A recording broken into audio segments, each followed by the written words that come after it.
Hi అండి. ఇంకా పసుపు పంట అయితే ఇలా ఉంటుందండి. ఇంకా మేమైతే ఊరికి వెళ్ళి వచ్చేటప్పుడు ఇక్కడ పసుపు పంట బాగుండడంతో ఇంకా నేను చూస్తూ మీకు కూడా చూపిద్దామనే ఉద్దేశంతో ఇక్కడైతే ఆగైతే తీస్తున్నానండి వీడియో. ఇంకా మా నాన్నగారు కూడా మా తోటలో పసుపు వేసేవారండి. ఇంకా ఒక రైతు బిడ్డగా నాకైతే ఆ కష్టం తెలుసండి.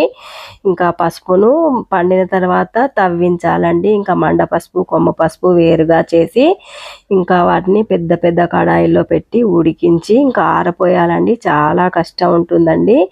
ఇంకా రైతన్న కష్టం అంతా నాకు తెలుసండి. ఎందుకంటే మా నాన్నగారు పండించారు.